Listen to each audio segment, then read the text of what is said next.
नमस्कार मित्रों, आप सबका स्वागत, अभिनंदन। अपन बात करते हैं केमिस्ट्री प्रैक्टिकल 2024-25 के अंदर जो टाइटेशन है उसकी।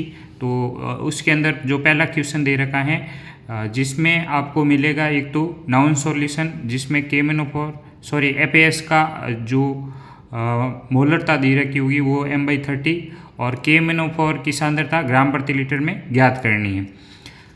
तो सबसे पहले अपन लिखते हैं सिद्धांत प्रिंसिपल। KMnO4 एक ऑक्सीकारक है तथा एपीएस क्या है, अपचायक, अतः यह एक रेडॉक्स अनुमापन है। इसमें KMnO4 स्वयं सूचक है। फिर आपको लिखनी है केमिकल इक्वेशन यानी रासायनिक समीकरण। रासायनिक समीकरण में आयनिक समीकरण और आणविक समीकरण दोनों लिखने हैं।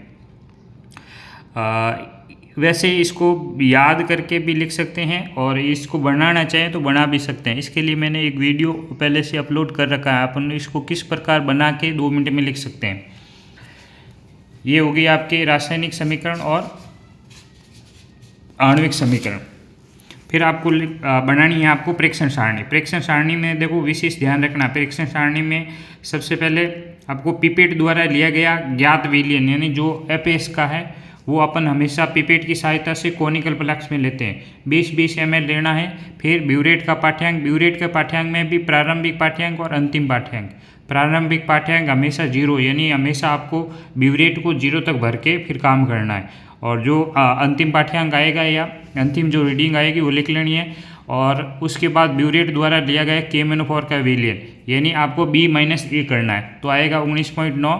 और पहली रीडिंग जो होगी वो हमेशा अधिक लेनी है यानी अधिक होएगी, और दूसरी व तीसरी पहले से कम व दोनों समान होती हैं, और जो दोनों समान होएगी वो आपका होगा सुसंगत आयतन। फिर कैलकुलेशन में सबसे पहले अपन लिखेंगे ज्ञात विलयन का जो सांद्रता या मोलरता जो भी दे रखी है m/30। फिर अज्ञात विलयन KMnO4 की मोलरता m1v1 बराबर m2v2। अब देखो मोलरता के अंदर जब भी अपन गणना करते हैं तो मोलों का जो संख्या होती है उनका भाग देते हैं।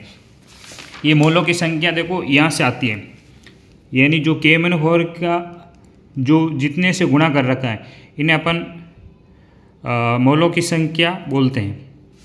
तो यहाँ से आपको भाग देना है।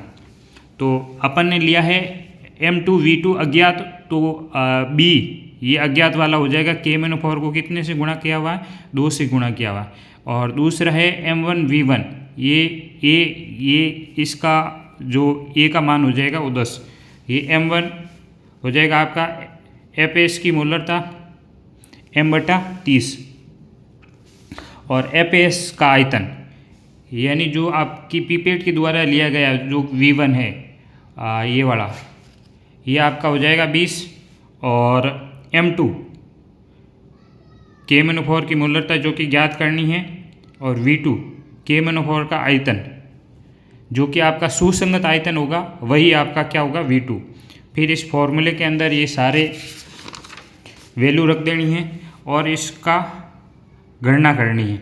ये इस प्रकार इसकी गणना हो जाएगी। थर्ड पॉइंट हो जाएगा आपके KMnO4 की सांद्रता ग्राम प्रति लीटर में। देखो ग्राम प्रति लीटर में ज्ञात करने के लिए अपन हमेशा क्या करते हैं, m2 का गुणा करते हैं अणुभार से, और अणुभार किसका लेना है, KMnO4 का लेना है। फिर इस प्रकार गणना करके फिर अंतिम में यानी एंड में आपको परिणाम जरूर लिखना है। दिए गए अज्ञात विलयन KMnO4 की सांद्रता ये जो भी प्राप्त हुई वो लिख लोगे।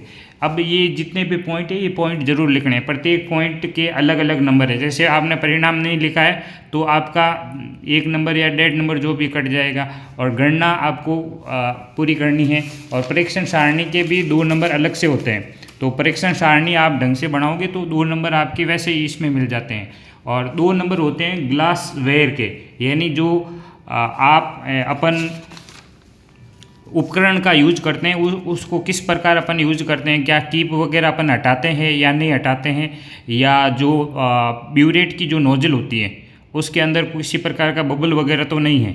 ये सब इसके अंदर सावधानी अपन को रखनी है। उसके 2 नंबर अलग से होते हैं। यानी ये जो अनुमापन है वो आपका 11 नंबर का, इतना काम करोगे तो आपके 11 नंबर पक्के हो जाएंगे।